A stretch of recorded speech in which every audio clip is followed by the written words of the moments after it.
Bismillahirrahmanirrahim. Assalamualaikum warahmatullahi wabarakatuh. Selamat sore, salam sejahtera bagi kita sekalian. Shalom, salve, Om Swastiastu, Namo Buddhaya, salam kebajikan. Yang saya hormati Wakil Presiden Republik Indonesia, Saudara Gibran Rakabuming Raka, para Menteri Koordinator yang saya hormati,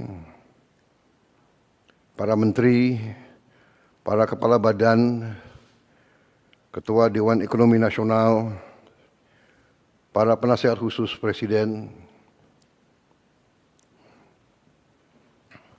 Jaksa Agung, Kepala BIN Kapolri, Panglima TNI, serta para Wakil Menteri dan Wakil Kepala Badan, seluruh anggota Kabinet Merah Putih yang saya hormati dan saya banggakan.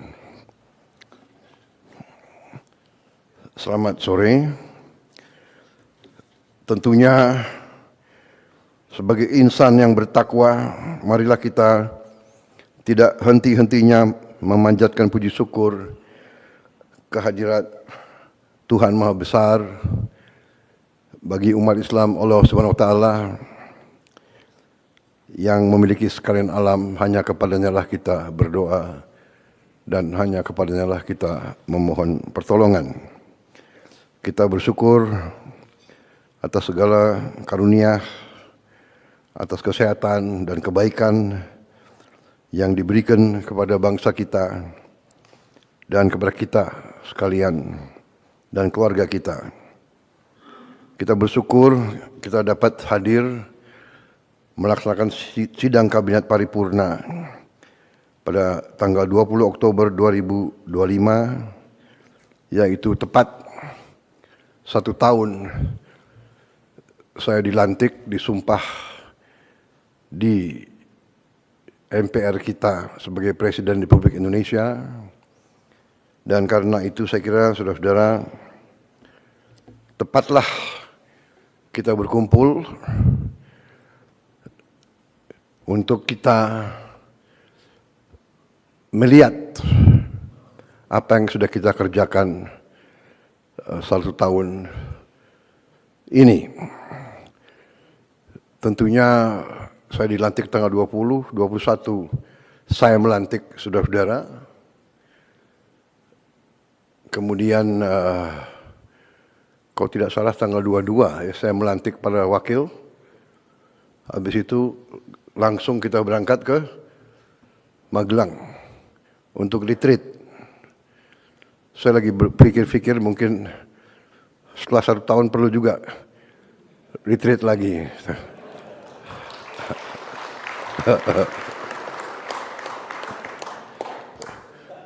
Rupanya saudara-saudara sudah nostalgia ingin tinggal di tenda. Saudara-saudara,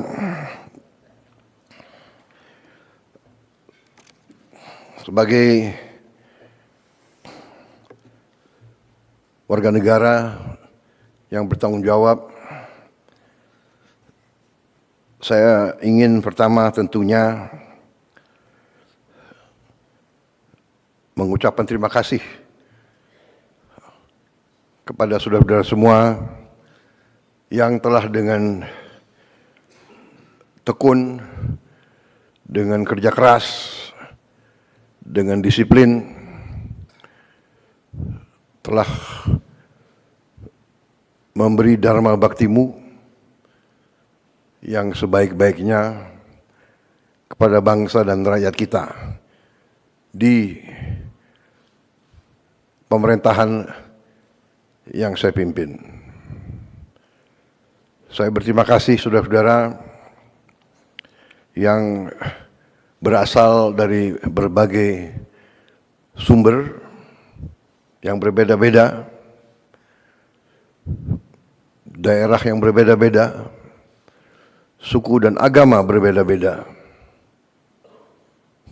dari partai politik yang berbeda-beda. Ada yang partai politik yang berjuang dalam koalisi kita di pemilu, Pilpres, ada juga yang tidak, tapi kemudian sadar dan bergabung.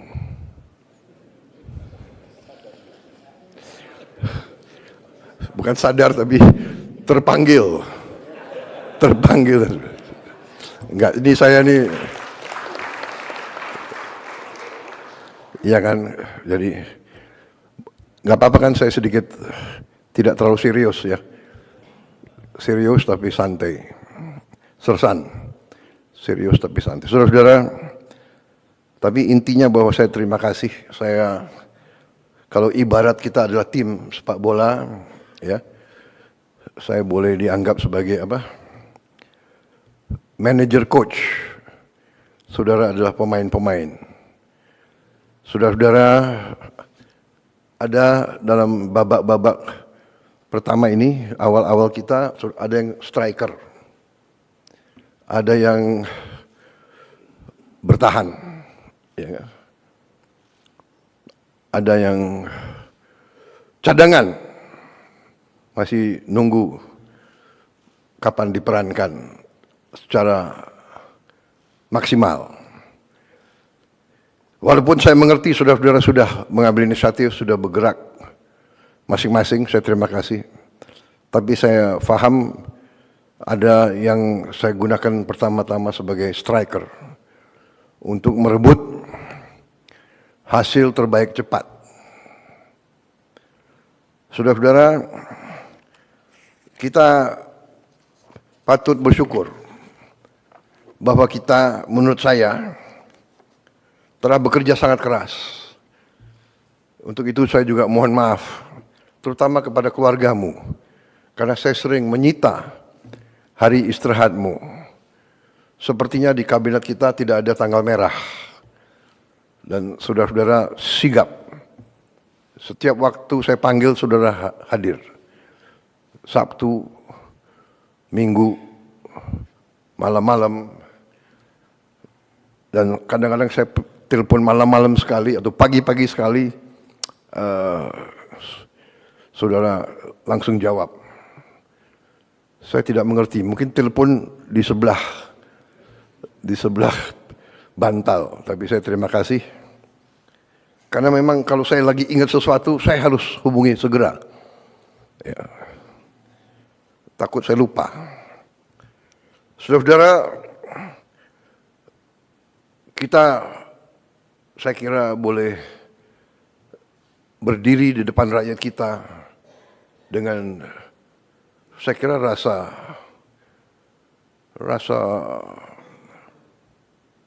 penuh kehormatan dan kepercayaan diri. Kita telah bekerja keras, tapi kita telah menghasilkan hal-hal yang dirasakan oleh rakyat. Pertama, kita telah mencapai hal-hal yang sangat positif di bidang ekonomi. Di tengah ketidakpastian dunia, di tengah perang pecah di mana-mana, hitungan terakhir tadi malam ada 110 perang. Saat ini 110 konflik bersenjata di seluruh dunia.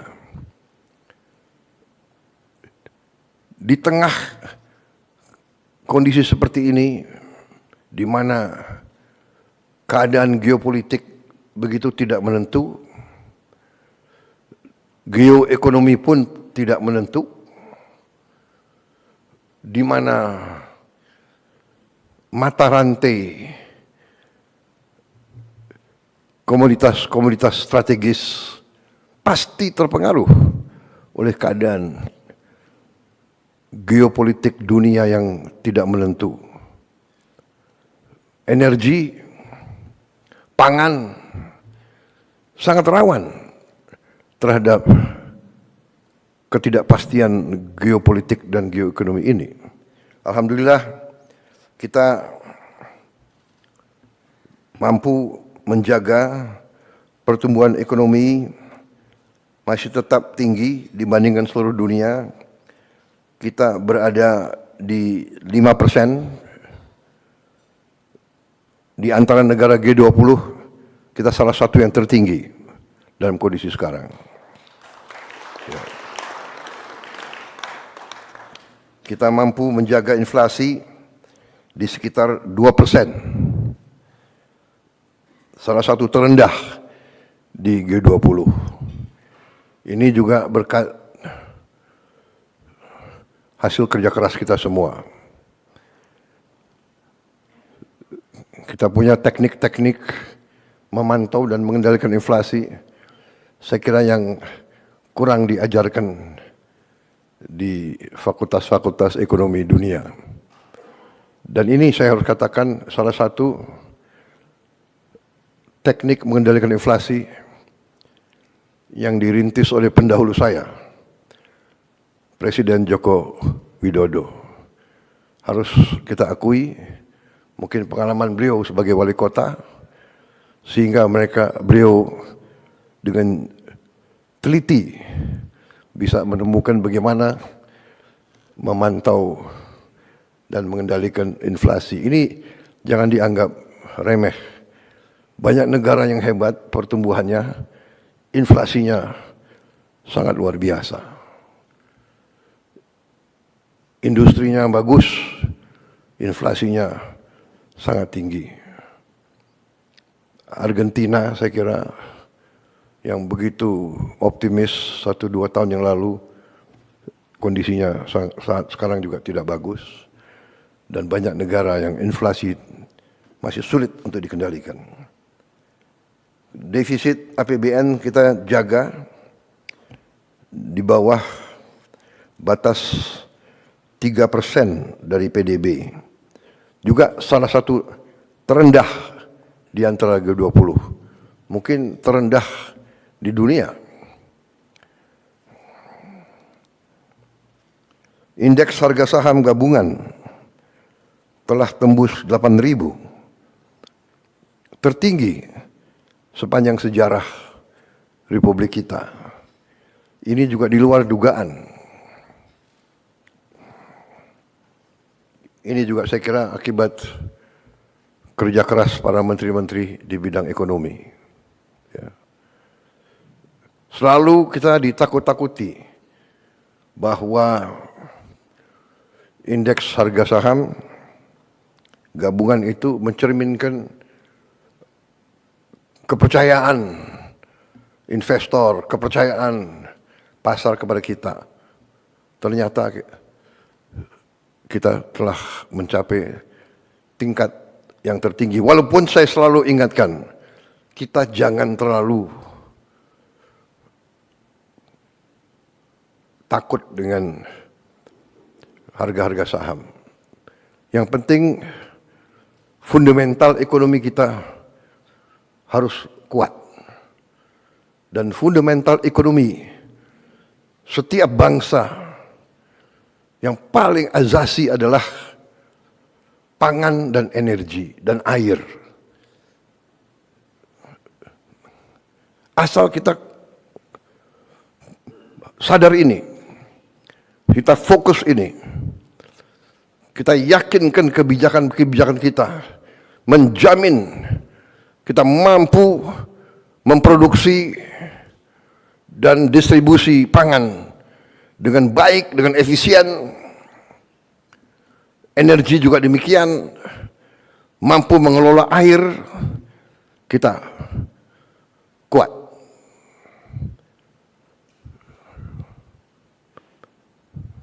Mata uang, harga saham bisa fluktuasi. Tapi yang paling pokok adalah kita harus jamin produksi pangan, distribusi pangan, dan energi, serta pengelolaan air yang baik. Yang ketiga ini kadang-kadang kita karena kita diberi karunia Tuhan air yang berlimpah-limpah di sebagian besar Republik kita, tapi ada sebagian yang mengalami kesulitan, tapi kita masih kurang pandai dalam mengelola. Kadang-kadang air ini malah menjadi bencana, banjir dan sebagainya. Tapi kita bersyukur di banyak bagian dari dunia ketersediaan air sangat sulit. Tidak mungkin pangan kita aman kalau tidak ada air yang cukup. Jadi ini saya kira catatan pekerjaan rumah kita ke depan. Kita harus dalami masalah air ini.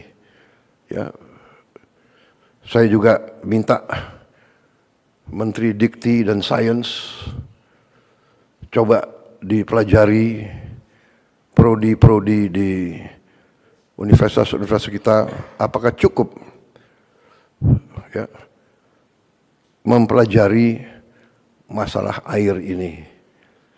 Bagaimana mencari air, bagaimana mengelola distribusi air, bagaimana mencegah banjir. Air harus jadi sumber produktivitas, jangan menjadi sumber bencana.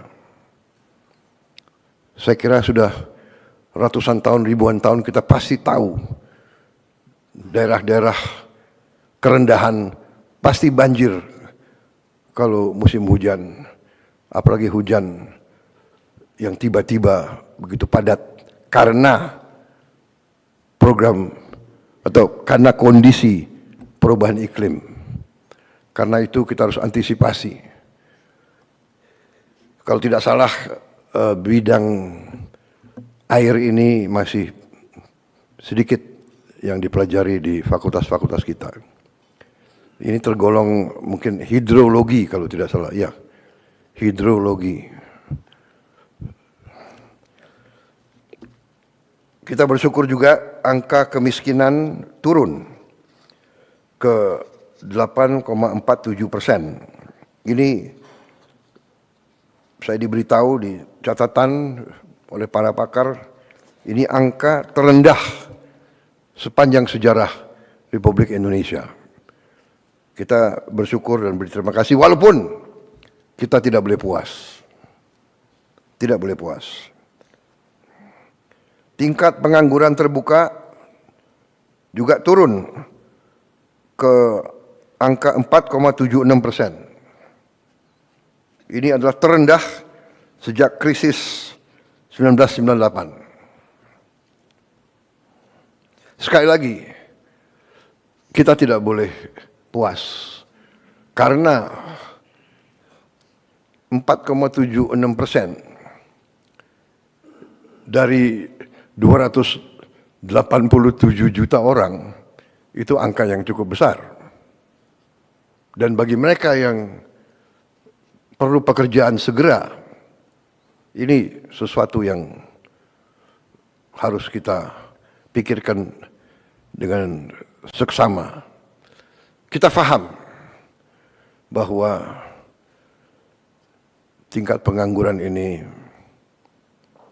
sangat meresahkan bagi mereka yang sangat butuh pekerjaan. Kita paham, karena itu kita bekerja keras. Tetapi ini masalah dunia, apalagi dengan perkembangan teknologi yang demikian pesat, terjadi disrupsi dalam produksi dan industri. Ini harus kita perhitungkan. Munculnya artificial intelligence, kecerdasan buatan, ini membuat sekarang faktor research, faktor penelitian lebih cepat sekali, luar biasa. Dan mungkin tidak membutuhkan terlalu banyak pekerja di bidang itu. Juga munculnya robotics. Ini juga harus kita catat. Di Jerman, di pabrik Volkswagen yang biasa menggunakan 5.000, 6.000 pekerja, sekarang hanya dengan 30 orang. Sisanya robot.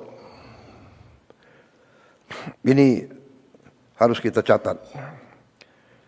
Juga terima kasih para menteri, para Menko. Untuk pertama kali dalam sejarah kita sekarang, Republik kita sekarang, pemerintah kita sekarang punya satu sistem data tunggal sosial ekonomi nasional, DTSEN. Untuk pertama kali. Sekarang tidak ada kementerian, tidak ada lembaga yang boleh pakai datanya sendiri-sendiri. Satu data. Ini kita ingin meningkatkan ketepatan dalam aliran bantuan-bantuan sosial. Data yang keliru bisa mengakibatkan penghamburan uang. Data yang keliru bisa mengakibatkan mereka yang berhak menerima bantuan tidak menerima. Mereka yang tidak berhak menerima. Jadi ini saya kira arti strategis daripada data tunggal sosial ekonomi nasional. Kita juga terus bekerja keras untuk melakukan digitalisasi dan penggunaan teknologi untuk menjalankan pemerintahan yang lebih efisien. Di bidang kesehatan, pendidikan, dan kemanusiaan. Hari ini program makan bergizi gratis sudah sampai pada tahap 12.508 satuan pelayanan pemenuhan gizi, SPPG ataupun unit dapur terpusat sudah mencapai 12.508 dari target kita 32.000. Dan artinya hari ini sudah 1.410.000.000 porsi MBG sudah dimasak dan dibagikan sejak tanggal 6 Januari 2025. Hari ini ada 36.700.000 anak sekolah, ibu hamil, ibu menyusui, dan balita yang sudah menerima makan bergizi gratis ini. 36.700.000. Ini mungkin tiap hari berarti kita beri makan 6 Singapura mungkin. Ini prestasi yang dipantau banyak negara. Yang saya tahu, Presiden Brazil memberitahu kepada saya, mereka butuh 11 tahun untuk mencapai 40 juta. Kita alhamdulillah dalam 1 tahun kita mencapai 36 juta. Memang Kepala BGN bekerja keras supaya pada hari ini mencapai 40 juta. Tapi saya menyampaikan jangan dipaksakan. Ojo ngoyo. Yang penting baik pelaksananya. 36.700.000 ini bukan tanpa kekurangan. Ya. Ada beberapa ribu yang keracunan makan, sakit perut. Tetapi kalau diambil statistik, 8.000 dari 1.410.000.000, saya kira masih dalam koridor error yang manusiawi. Kalau tidak salah, kekurangannya adalah, atau katakanlah angka yang sakit itu adalah mungkin sekitar 0,0007,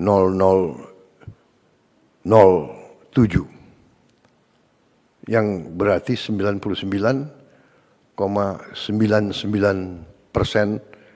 berhasil.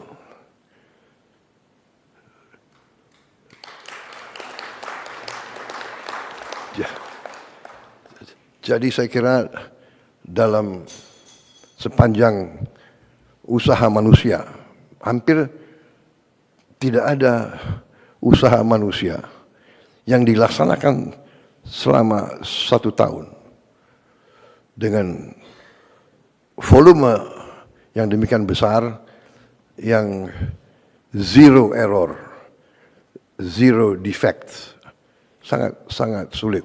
Ya. Walaupun kita tidak boleh menerima. Terus saya tekankan Kepala BGN dan jajarannya untuk menghasilkan suatu prosedur tetap yang ketat, menggunakan alat-alat yang terbaik untuk kita jamin kekurangan atau penyimpangan tidak terjadi. Tetapi kita juga harus yakinkan para guru-guru dan semua yang terlibat untuk mendidik anak-anak kita untuk kalau mau makan pakai tangan harus cuci tangan dengan sebaik-baiknya. Berarti di tiap sekolah harus tersedia air yang bersih, juga dengan sabun. Tapi sebaiknya kita mulai didik anak-anak kita, karena namanya anak-anak, mungkin dia merasa sudah dicuci atau dia apa dan sebagainya, ya mungkin kita harus sekarang Kepala BGN mungkin sudahlah dibagi aja sendok yang sederhana, ya. Tidak apa-apa, ya kan? Saya kira sendok itu tidak terlalu mahal. Ya. Walaupun saya tahu kebiasaan rakyat kita memang lebih enak makan pakai tangan. Tapi ini kadang-kadang ya ini, kita sebagai pemimpin, sebagai guru, sebagai orang tua, tidak boleh malas untuk mengingatkan. Saudara-saudara, selain itu, ya, 43 juta orang sudah menggunakan program cek kesehatan gratis. Ini saya kira program pertama kali juga di sejarah Republik kita. Setiap warga negara berhak cek kesehatan gratis sekali dalam setahun. Pada hari ulang tahun dia. Dan ini mampu kita untuk bisa mencegah di saat dini. Supaya nanti biaya pengobatan lebih kurang kalau kita tahu dari dini kekurangan penyakit rakyat kita. Walaupun ini juga membuat suatu PR yang sangat besar bagi kita.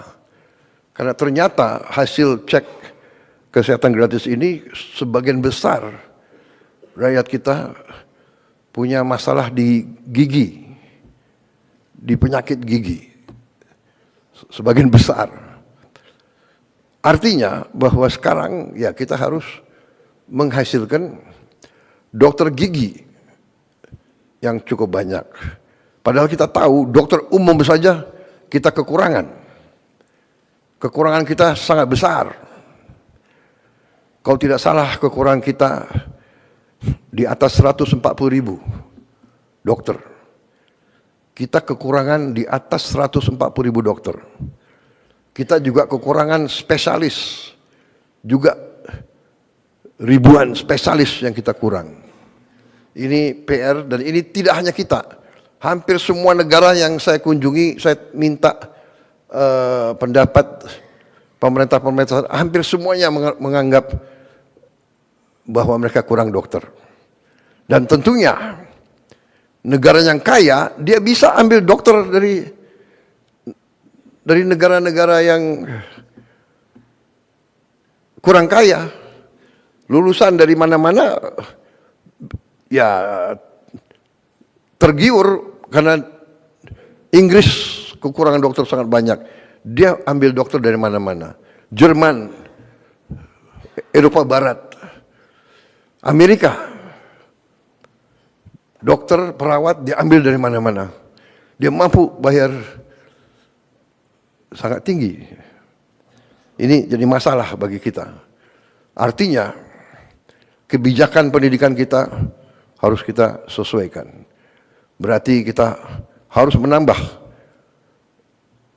fakultas-fakultas kedokteran, dan fakultas kedokteran yang ada pun harus ditambah jumlah mahasiswanya. Dan ini kalau perlu kita tambah beasiswa. Mungkin LPDP prioritasnya antara lain yang paling atas adalah untuk kedokteran.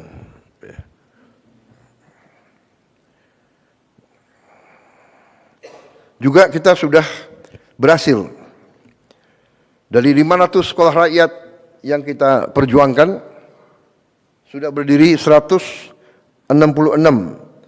sekolah rakyat sudah beroperasi. Ini luar biasa.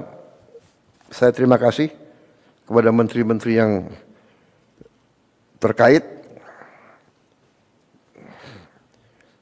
Saya berharap 100 itu di pertengahan tahun 2026 ternyata saudara-saudara berhasil beroperasi justru di tahun 2025. Sekarang 15.945 siswa dan siswi dari keluarga yang paling bawah di bidang ekonomi, desil 1 dan 2, yang tadinya banyak yang tidak sekolah sama sekali, ya, ada yang bantu orang tuanya jadi pemulung, ada yang hidup di jalanan, sekarang sudah bisa bersekolah di sekolah rakyat. Memang sekolah rakyat itu kita rancang sebagai upaya untuk memotong rantai kemiskinan. Biasanya anak orang miskin, anaknya miskin. Kita mau potong itu. Anaknya orang miskin atau cucunya orang miskin tidak perlu untuk terus miskin. Kita harus berani merubah. Kita harus berani memotong rantai kemiskinan. Kita tidak boleh menyerah kepada keadaan. Dan orang yang paling bawah ini paling tidak dilihat. Kelompok elit tidak pernah melihat, apalagi merasakan kesulitan mereka. Mereka bisa digolongkan the invisible people. Kita berharap kalau kita tidak lihat penderitaan mereka, mereka tidak menderita. Padahal keliru. Justru kita tidak lihat, kita tidak bisa merasakan. Apakah ini cukup usaha? Pasti tidak cukup. Tapi minimal kita berusaha. Minimal kita berupaya. Iya kan? Kalau tidak bisa membantu banyak orang, kita bantu beberapa orang. Kalau tidak bisa membantu beberapa orang, kita bantu satu orang. Kalau satu orang pun kita tidak bisa bantu, jangan kita bikin sulit orang itu. Ini pendekatan yang sangat sederhana. We must do what we can do. And we can do if we want to. Saudara-saudara, kalau insya Allah saya percaya akan berdiri 500 sekolah ini, saya percaya. Itu berarti kita akan membantu 500.000 keluarga miskin, keluarga sangat miskin. Karena konsep sekolah rakyat ini adalah satu sekolah 1.000 siswa. SD, SMP, SMA, dan seterusnya, SMK. Saudara-saudara, ini sekolah rakyat. Kita juga membangun sekolah unggulan. Rencana kita 10 sekolah unggulan, ini anak-anak terpinter. Kalau tadi anak-anak dari golongan paling bawah, yang tidak punya harapan sekolah, kita beri harapan. Tapi ada juga anak-anak yang harus kita cari. Unggulan, anak-anak terpintar Republik Indonesia harus kita cari, harus kita kumpulkan. Dan kita harus perkaya, kita harus kasih pendidikan supaya dia bisa nanti menjadi pemenang-pemenang hadiah Nobel. Kita ingin Indonesia unggul di bidang sains dan teknologi. Masa depan hidup Indonesia, masa depan hidup setiap bangsa di abad ke-21 ditentukan oleh sains dan teknologi. Kita butuh anak-anak pintar. Kita butuh insinyur-insinyur, profesor-profesor, ahli matematika, ahli di semua bidang teknologi. Kita negara yang sangat kaya, kita punya mineral-mineral kritis.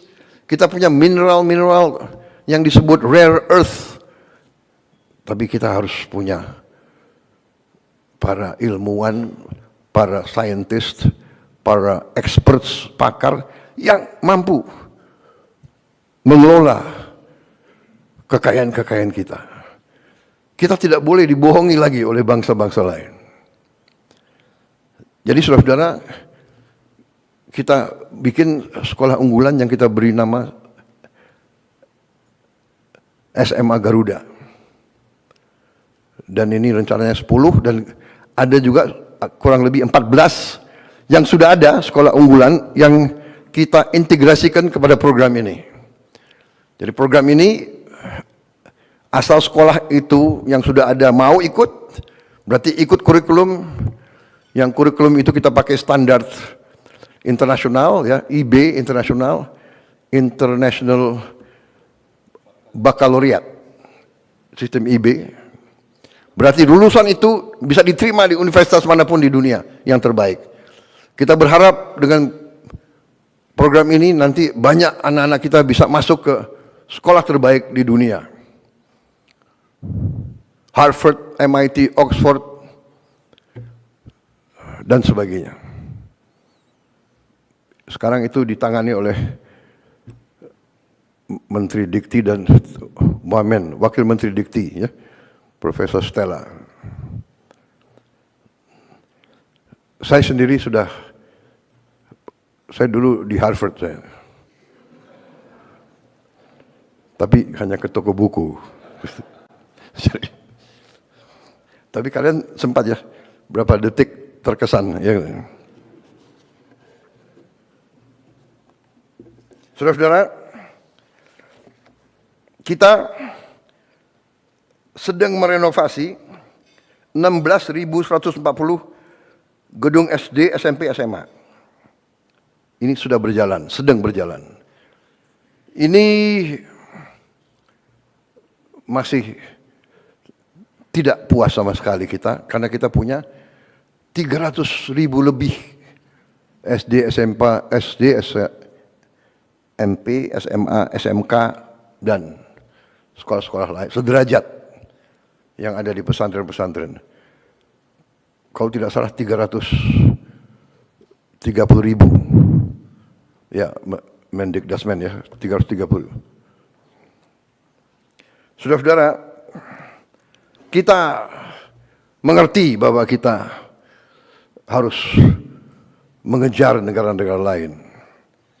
Karena itu segala upaya kita akan lakukan untuk mengejar ini. Tadi SMA Garuda 10, kita berharap 10 tiap tahun. Dan ini kriterianya sangat tinggi, tapi tidak ada masalah, saudara-saudara, kita negara besar. Kalau tidak salah, dari statistik semua negara, populasi, ya, 1% tiap populasi diperkirakan akan memiliki IQ kecerdasan 120 ke atas. 1%. Kalau 1% dari 287 juta, itu saya kira cukup besar. Karena masuk angkatan kerja tiap tahun sekitar 5 juta, 4,8, 4,9 juta. Setengahnya katakanlah, ya, saya kira kalau 1%, 1% berarti 2,8 juta. Kita harus menjaring mereka ini. Dan jangan anggap bahwa mereka itu anak-anak orang menengah ke atas. Banyak anak orang bawah, orang miskin ternyata punya kecerdasan yang tinggi. Kita harus cari mereka. Jadi saya minta Dikdasmen, Menteri Dikdasmen dibantu oleh menteri lain, ya. Menteri Dikti Sains dan Teknologi dibantu oleh Menteri Sosial, dibantu oleh Panglima TNI, dibantu oleh Kapolri yang punya jaringan ke desa-desa, mungkin dibantu oleh ormas-ormas, dibantu yang punya yayasan-yayasan. Cari mereka ini dan kita didik mereka dengan beasiswa penuh. LPDP akan saya tambahkan uang-uang dari sisa efisiensi penghematan, uang-uang yang kita dapat dari koruptor-koruptor itu, sebagian besar kita investasi di LPDP. Mungkin yang 13 triliun,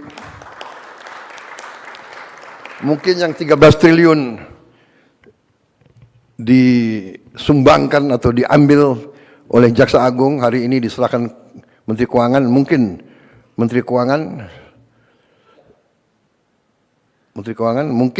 sebagian bisa kita taruh di LPDP untuk masa depan. Ya. Saudara-saudara, salah satu program yang upaya kita untuk memperkuat pendidikan kita tahun ini akan memberi satu interaktif panel, interaktif flat panel, kayak layar, ya, interaktif, digital, 75 inch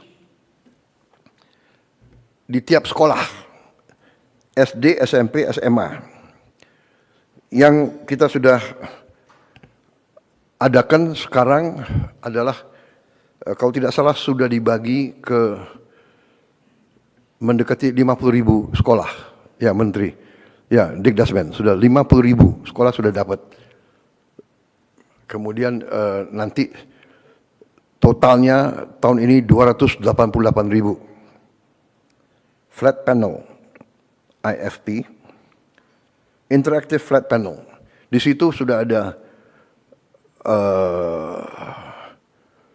komputernya, yang di situ bisa muat ratusan ribu konten, mungkin jutaan. Iya, Dikdasmen, ya. Cukup banyak konten di situ. Jadi semua silibus kita akan ada di situ. Jadi sekolah-sekolah terluar, terpencil, sekolah-sekolah yang tidak punya akses kepada guru-guru yang baik atau guru-guru yang cakap di bidangnya, umpamanya bahasa Inggris, bahasa Mandarin, matematik, ini pelajaran-pelajaran yang susah. Ya, ini bisa dibantu dengan ini. Dan ini kalau dia selesai dan dia mau kembali, dia bisa kembali anytime. Kalau tidak puas, mungkin si gurunya bisa kumpul siapa yang kurang mengerti, nanti sore kembali kita tambah pelajaran. Guru-guru itu bisa dibantu. Dan juga di tempat terpusat di Jakarta, ya, nanti saya mau cek Dikdasmen kemajuannya di mana. kita akan bikin studio. Di studio ini, guru-guru terbaik akan mengajar. Dan pelajaran dia bisa diterima di seluruh pelosok Indonesia. Jadi semua sekolah akan dapat akses kepada guru yang paling baik. Di bidang-bidang yang sulit. Yang sangat sulit selalu adalah, apalagi di gunung-gunung, pulau terpencil, jangankan itu, saya yakin di pinggir Jakarta ini juga masih banyak sekolah yang tidak punya guru-guru yang menguasai pelajaran-pelajaran yang susah. Sekarang dari tempat studio yang terpusat bisa ngajar, bisa diterima oleh 330.000 sekolah. Yang sulit dapat internet, wifi, sekarang sudah ada teknologi sangat murah, bisa kita pasang di tiap sekolah. Tidak terlalu mahal. Starlink mungkin masih agak mahal untuk bayar tiap bulan. Tapi sudah ada teknologi yang lebih murah. Dan saudara-saudara, tahun depan rencananya adalah kita akan tambah 3 layar. Ya, tahun ini kita mampu 1 layar, tahun depan kita akan bagi 3 layar.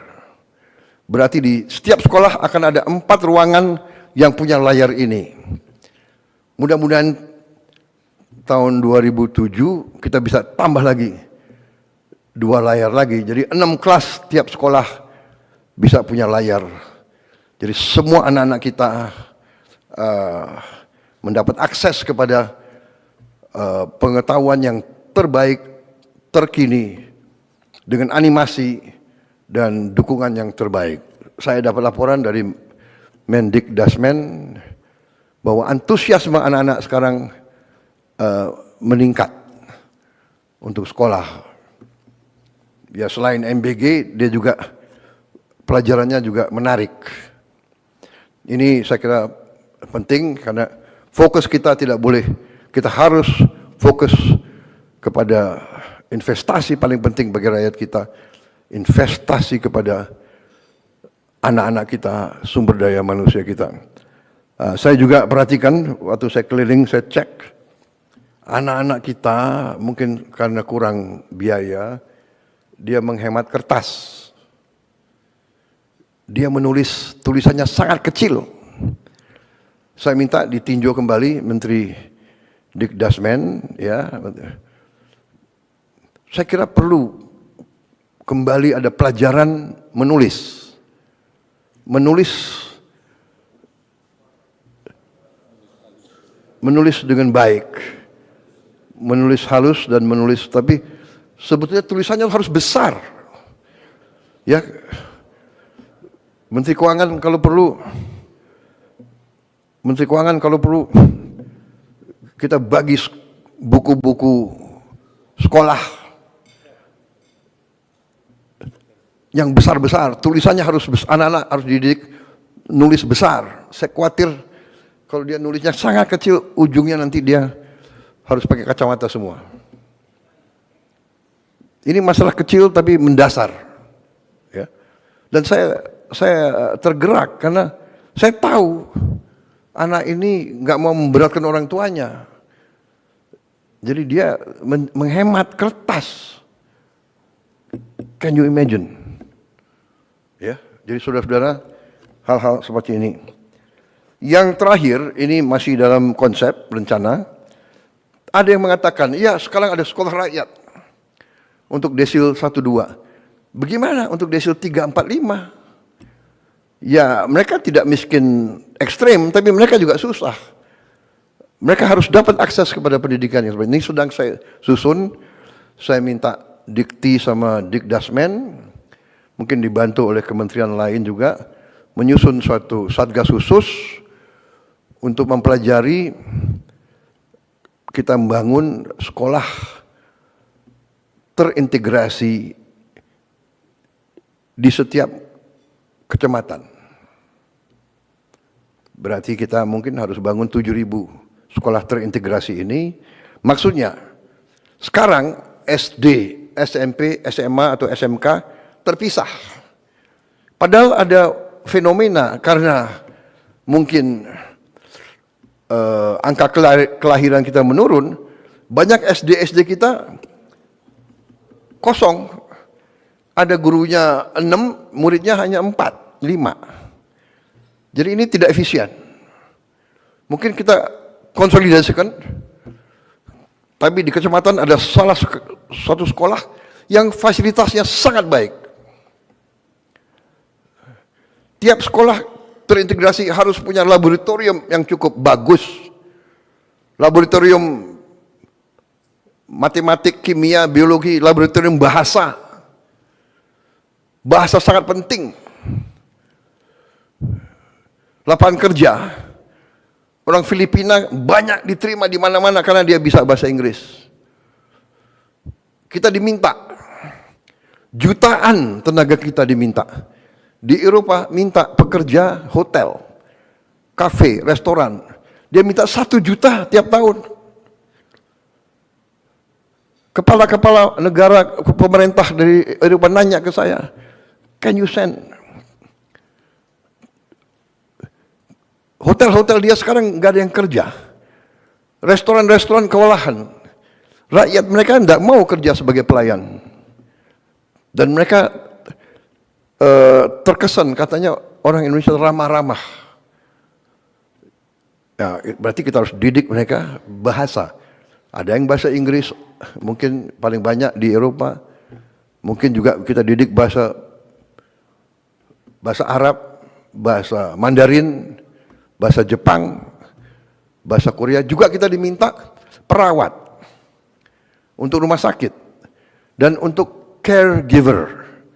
Untuk orang tua di sana, nggak ada yang mau jadi perawat dan caregiver.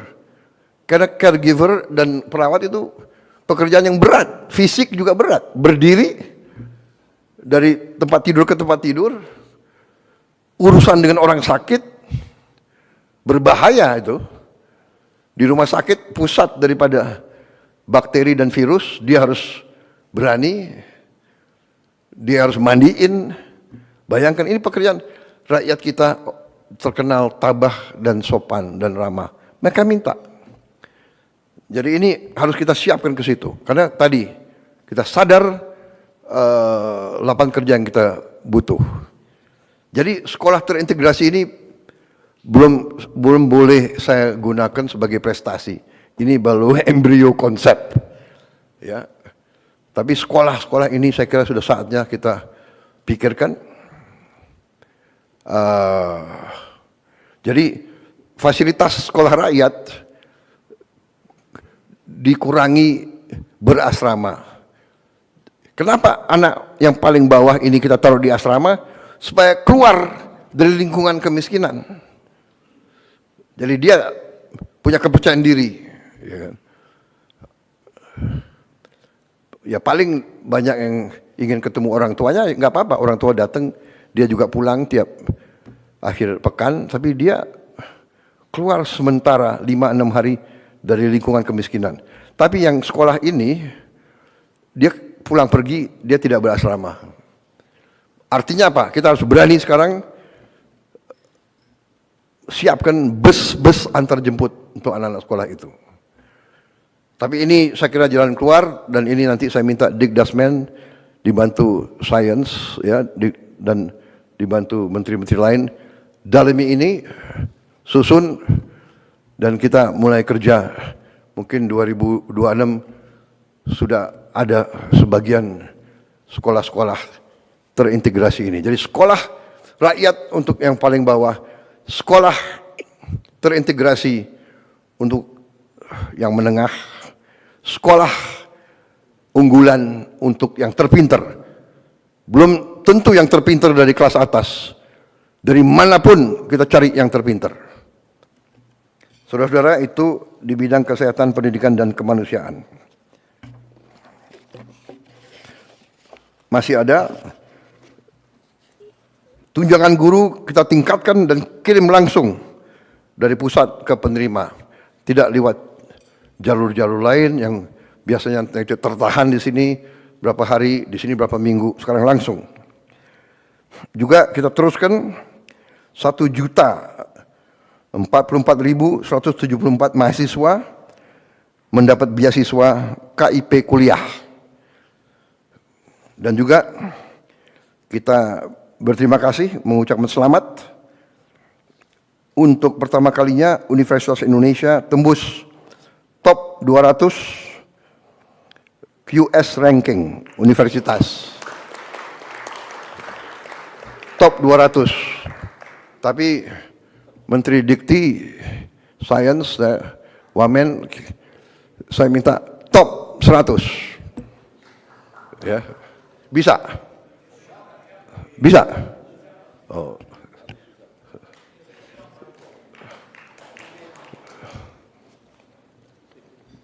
Pasti nanti akan disusul oleh ITB, UGM, ITS, dan sebagainya. Juga kita mendirikan Kementerian Haji atas permintaan pemerintah Arab Saudi, karena dia bilang kami urusan haji adalah Menteri Haji. Jadi kami harus minta urusannya sama pejabat. Oh, ini kepala badan. Enggak, dia maunya menteri. Sudah. Apa boleh buat, kita menyesuaikan. Dan alhamdulillah kita sudah bisa turunkan biaya haji. Dan saya minta terus, Menteri Haji dia tidak hadir karena dia berada sekarang di Arab Saudi, berurusan sama mereka. Saya minta biaya haji harus terus turun. Ya. Bisa dengan efisiensi. Bisa dengan efisiensi dan pelaksanaan yang bersih.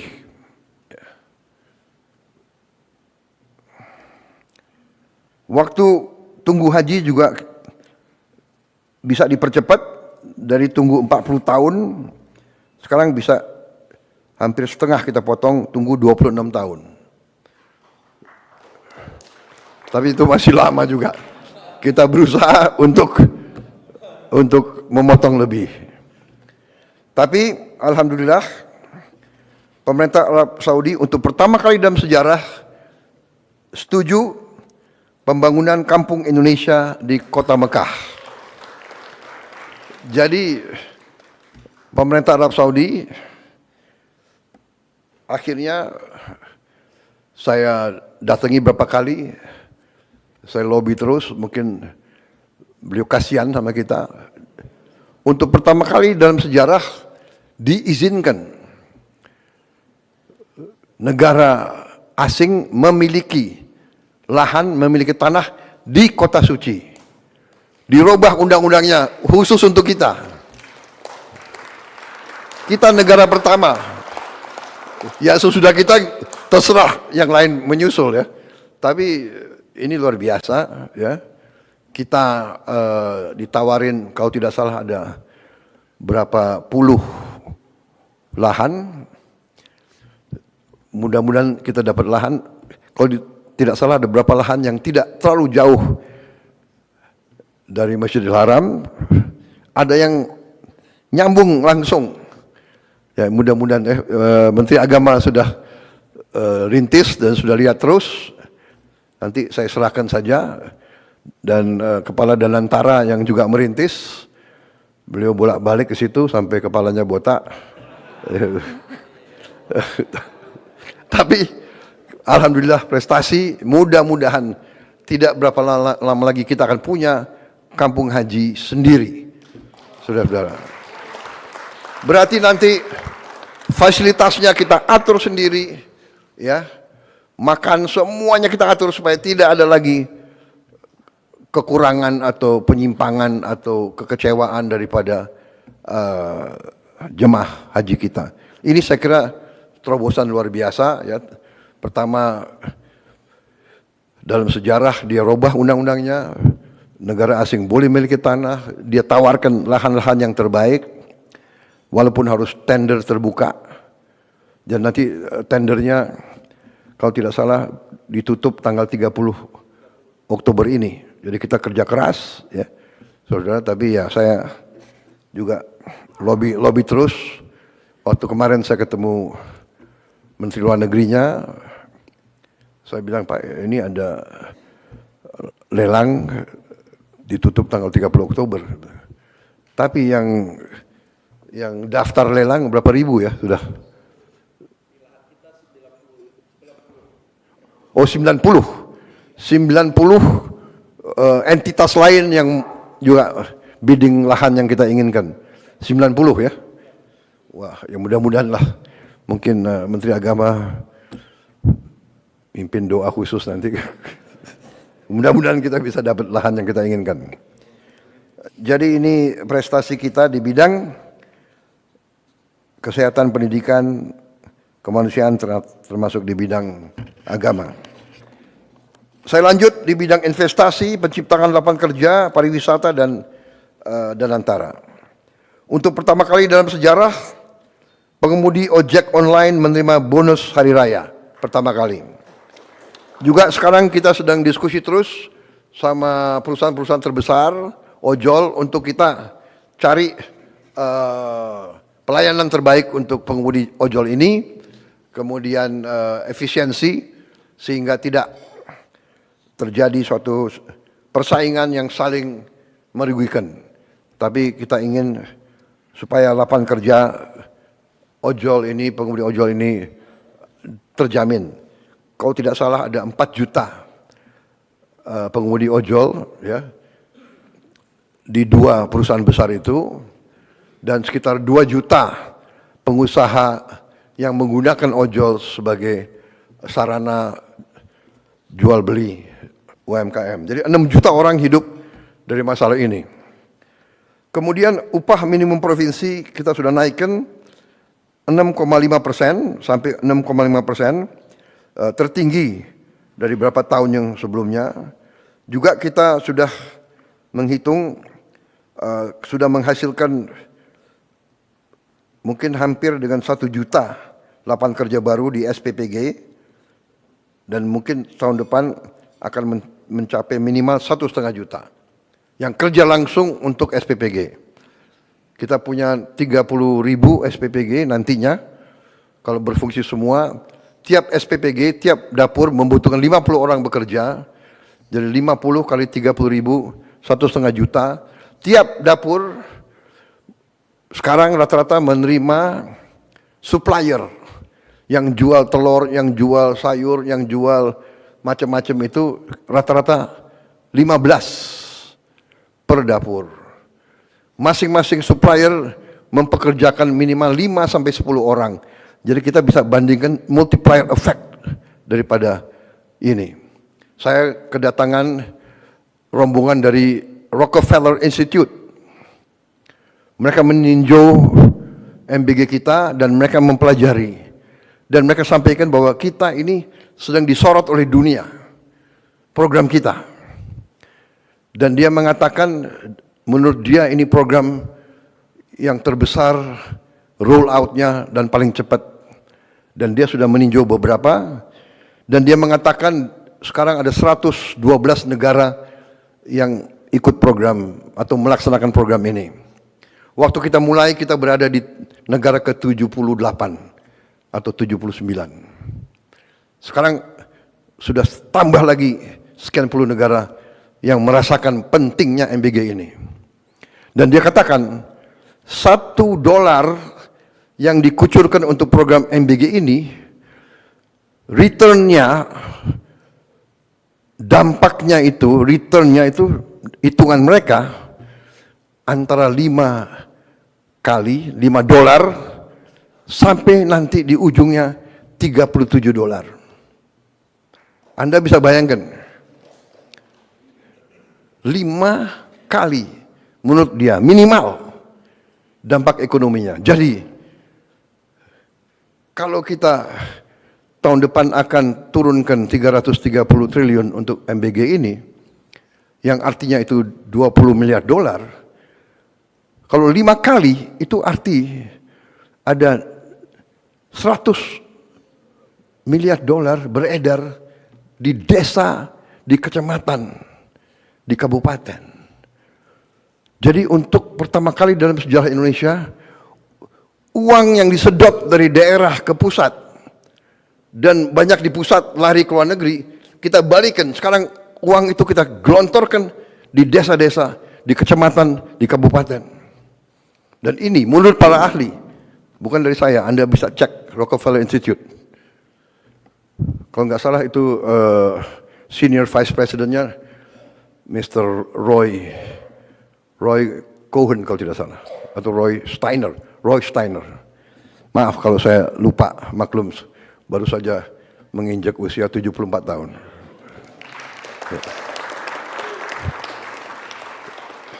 Terima kasih ucapan selamat saudara-saudara.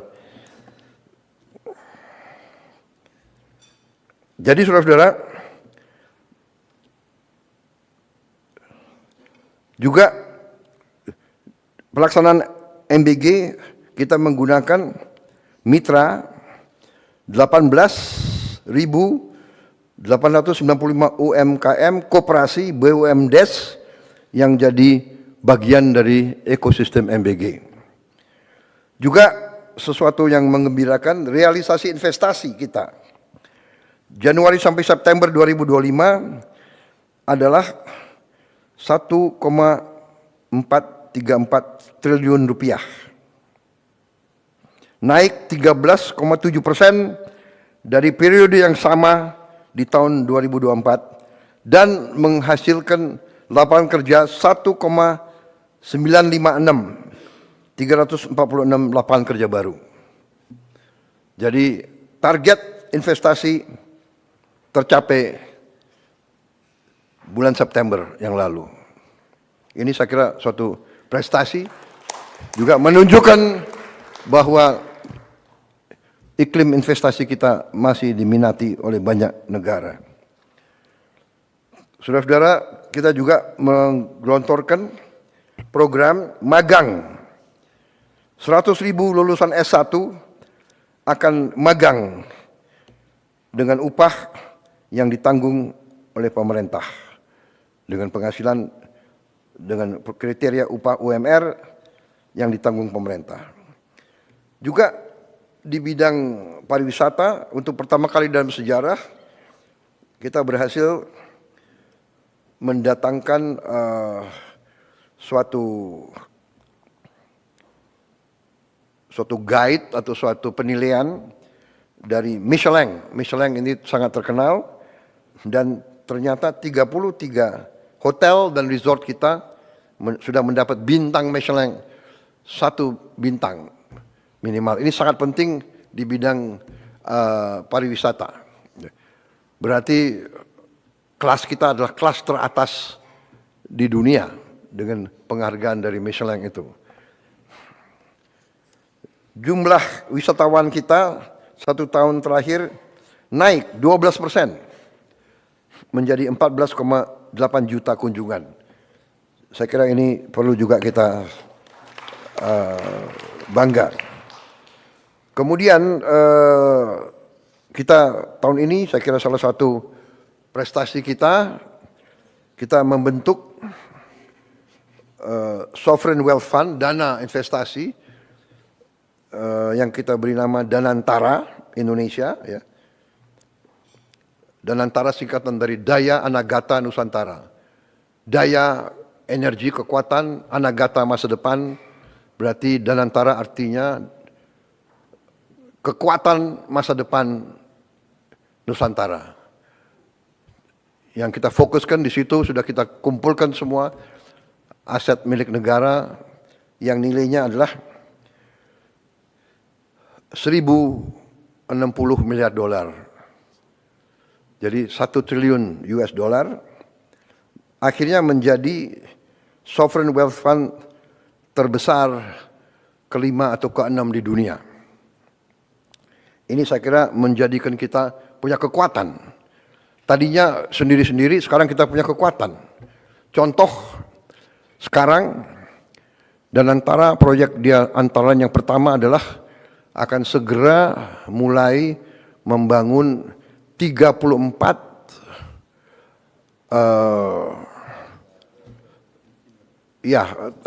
pembersihan limbah, sampah dari kota-kota besar alatnya atau pabrik pembersihannya dan bisa pengolah ini diolah justru menjadi energi, menjadi listrik. Kita akan segera mulai 34. Ini sudah saya kira pembiayaan sudah tinggal kontrak dibagi-bagi, tinggal dinilai teknologi yang terbaik yang mana. Karena ini sangat penting. Ada tempat-tempat sampah yang sampahnya sudah menggunung, terutama untuk DKI, Bantar Gebang, untuk Bandung, untuk Surabaya, dan untuk Bali. Ini sudah menjadi sesuatu yang sangat mendesak. Kalau tidak salah, di Bantar Gebang itu saya dapat laporan sudah mencapai puluhan juta ton itu. 55 juta ton. Limbahnya 55 juta ton. Sudah menggunung. Kalau terjadi hujan deras, dia bisa membahayakan banyak kampung di sekitar itu. Ini segera akan kita lakukan, insya Allah dalam 2 tahun kita selesaikan 34 kota. Ini sangat strategis karena ini menyangkut kebersihan, kesehatan. Ya bagaimana? Kita berharap pariwisata naik. Kalau Bali tidak bisa bersihkan sampahnya, bisa kita bayangkan mau nggak turis datang ke tempat yang kotor, yang jorok. Jadi ini strategis. Terima kasih Danantara, segera dilaksanakan. Kemudian hilirisasi. Kita sekarang akan segera mulai membangun pabrik baterai terbesar di Indonesia, nilainya 100 triliun. Ini kerjasama antara salah satu perusahaan baterai terbesar di dunia, CATL dan Antam. Di bidang UMKM, kita sudah ampuni hutang-hutang lama untuk para petani dan nelayan, sehingga kurang lebih 67.000 pelaku UMKM, petani nelayan sekarang bisa lagi mendapat akses modal ke perbankan. Kita juga sudah bentuk 81.613 koperasi desa dan kelurahan di seluruh Indonesia sudah terbentuk, kurang lebih 100 sudah beroperasi, kemudian kurang lebih 1.000 sudah groundbreaking pembangunan gudang. Kita berharap awal tahun 26, sekitar Maret tahun 2026, 80 sekian ribu sudah akan beroperasi. Ya. Banyak orang tidak percaya, tapi kita selalu akan buktikan dengan bukti. Ya, pemerintah kita adalah evidence based. Evidence based. Dulu waktu saya lancarkan program MBG, banyak yang mentertawakan saya, menyinyir, dan sampai sekarang ada yang mengatakan bahwa MBG ini tidak berguna atau membahayakan. Tapi kita buktikan dengan evidence, dengan bukti. Dan tadi 99,99 angka keberhasilan saya kira cukup bagus itu. Dan di mana-mana anak-anak yang bicara, di mana-mana. Kita juga sekarang di bidang pangan, ini salah satu prestasi kita yang sangat melegakan kita. Saya memberi waktu 4 tahun untuk kita kembali swasembada. Ternyata tim pangan kita berhasil insya Allah swasembada dalam 1 tahun. Saudara-saudara, kita berada di bulan Oktober.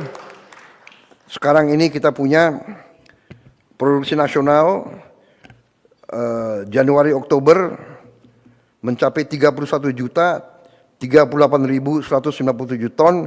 Ini adalah produksi tertinggi sepanjang sejarah Republik Indonesia.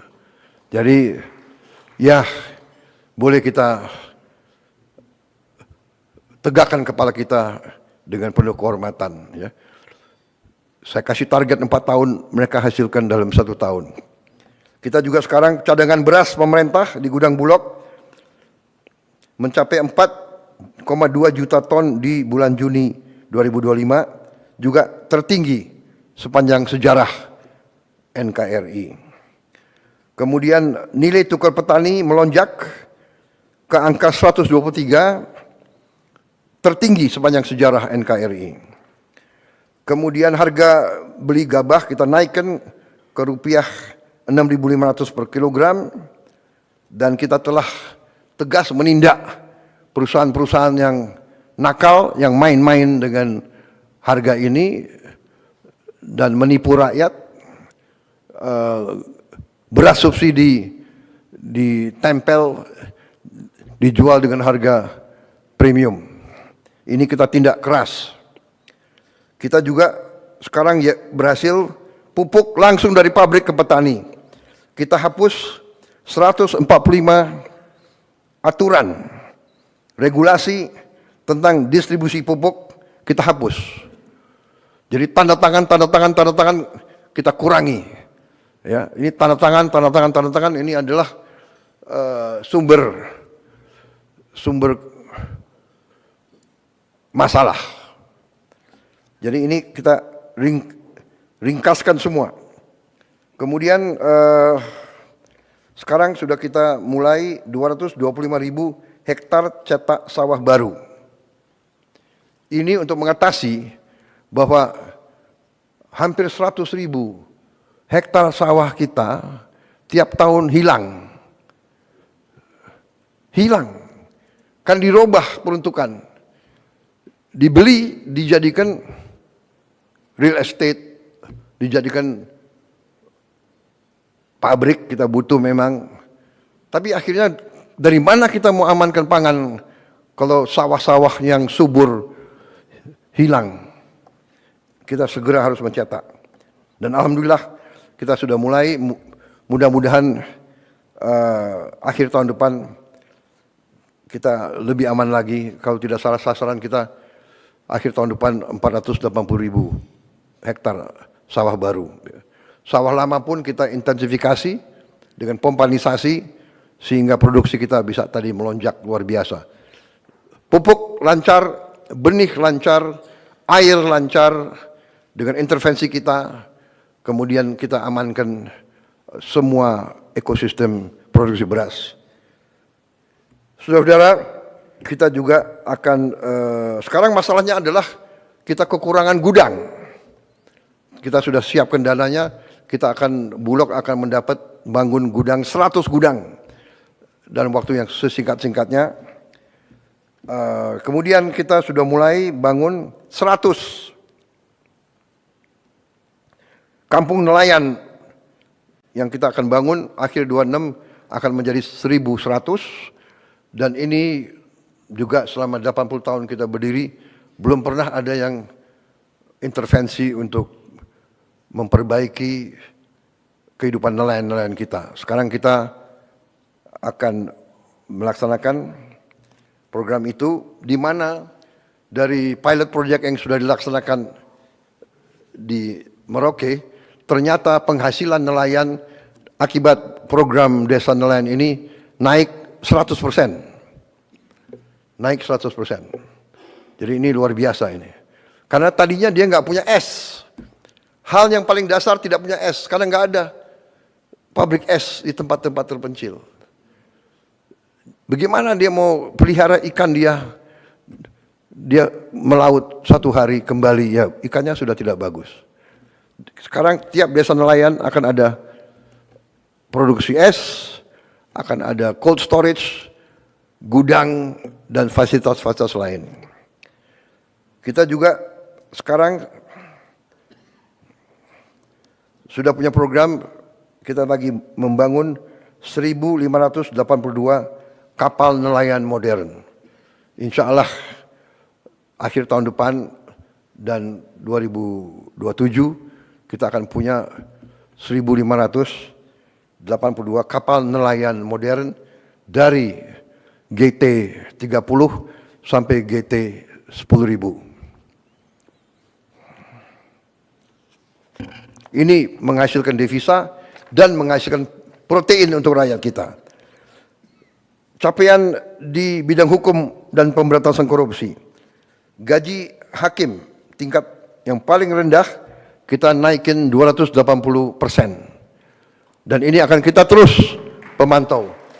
Kita minta hakim-hakim kita hidupnya baik, kualitas hidupnya baik, hidup terhormat, supaya dia tidak bisa disogok. Hakim-hakim kita tidak boleh dibeli oleh siapapun. Itu tujuan kita. Jadi saudara-saudara, bukan kita mau menganakmaskan siapapun, tapi ini sangat penting. Ya, dia tidak boleh bisa dibeli karena dia menangani kadang-kadang kasus triliunan. Tadi bukti, hari ini kita berhasil mendapat 13 triliun dari 17 triliun yang diputuskan oleh pengadilan. Jadi hakim-hakimnya itu menurut saya punya hati nurani, keberanian, dia putuskan, akhirnya kita selamatkan 17 triliun uang rakyat. Bayangkan dia nangani kasus 17 triliun, dia tidak punya rumah dinas.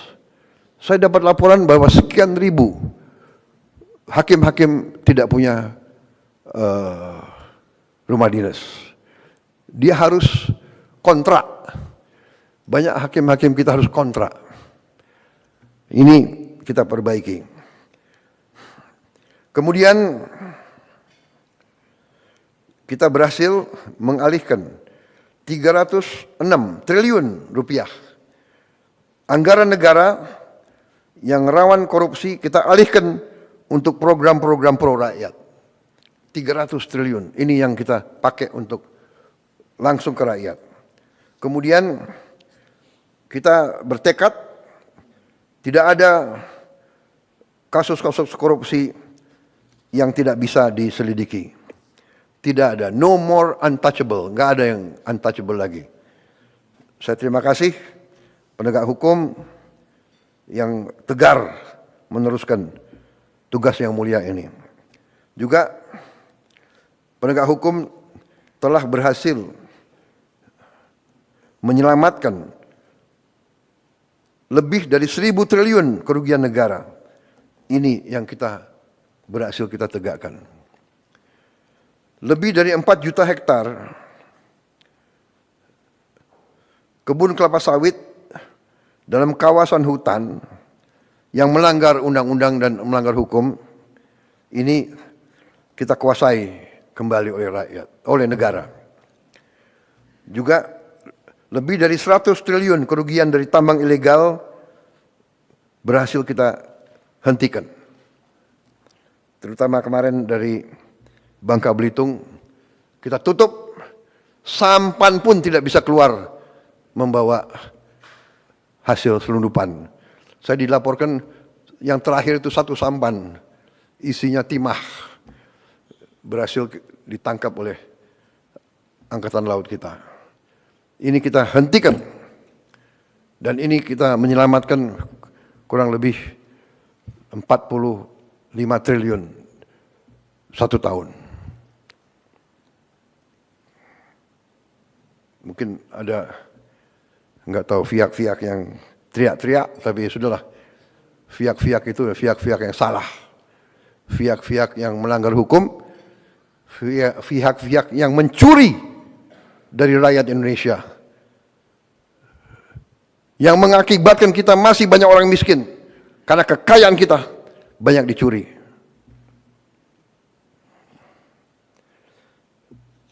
Saudara-saudara, di bidang pertahanan, keamanan, ketahanan, dan diplomasi, terus kita perkuat TNI dengan tambah batalion-batalion. Kita tidak mau mengganggu siapapun. Tugas kita, tugas TNI hanya mempertahankan kedaulatan Indonesia. Tapi kita tidak boleh lugu, kita tidak boleh lengah. Tadi saya katakan ada 110 perang yang berlanjut, padahal anggota PBB ya sekitar 200. Bayangkan 110 konflik. Ya, mudah-mudahan kita bisa ikut berperan di bidang penyelesaian Gaza, saya sudah perintahkan TNI siap untuk ngirim 20.000. Saya kira juga sudah ada kontak sama beberapa negara menanyakan kesiapan kita. Ya. Kita siap untuk mendukung upaya perdamaian di Timur Tengah. Dan bila perlu di tempat lain. Kita juga sudah mulai persiapan untuk membangun 535 km panjang tanggul laut di pantai utara Jawa. Ini untuk menyelamatkan 50 juta penduduk. Air laut naik 5 cm setahun. Jadi harus segera kita selamatkan ini. Karena di pantai utara Jawa ini juga kalau tidak salah 60% industri kita ada di pantai utara Jawa itu. Dan puluhan ribu hektar sawah-sawah yang subur juga di situ. Harus kita selamatkan. Saudara-saudara, saya kira itu capaian-capaian yang saya sampaikan. Dan ini menunjukkan saudara-saudara bahwa kita berada di jalan yang benar.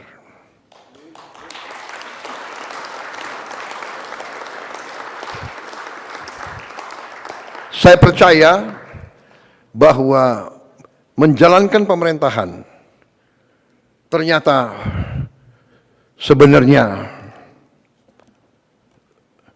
tidak terlalu rumit. Pertama, awalnya harus dari niat. Niat kita harus baik. Niat kita sungguh-sungguh untuk menjalankan amanat dari rakyat. Kita harus berpijak dari awal seperti itu. Kita diberi kekuasaan oleh rakyat untuk melindungi rakyat dari semua bahaya. Bahaya kemiskinan, bahaya kelaparan, bahaya penyakit, bahaya ancaman dari badai, dari bencana, ancaman dari kerusuhan, ancaman dari serangan dari pihak luar. Serangan bisa berupa fisik, bisa berupa non-fisik. Saudara-saudara,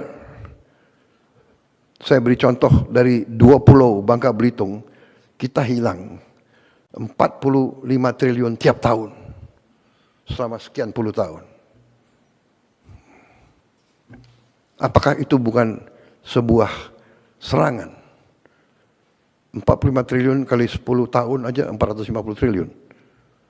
Kali 20 tahun 900 triliun. Apa yang kita bisa bangun dengan 900 triliun?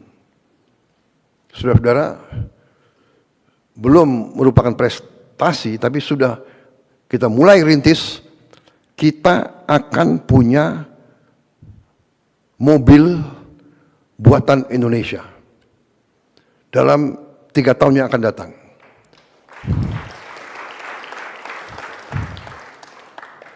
Saya sudah alokasi dana, sudah kita siapkan lahan untuk pabrik-pabriknya, sedang bekerja sekarang tim.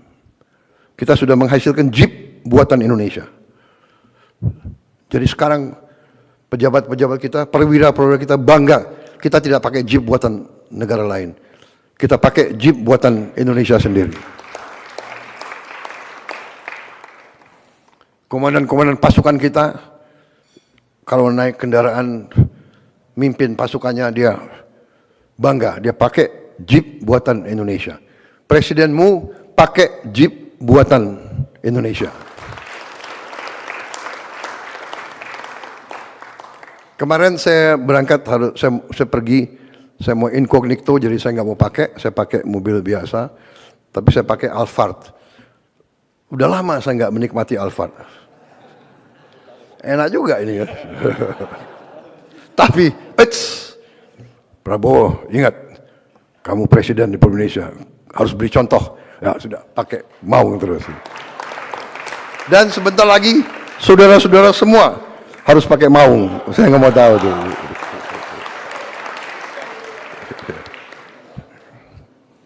Yang mobil-mobil bagus pakai kalau libur saja.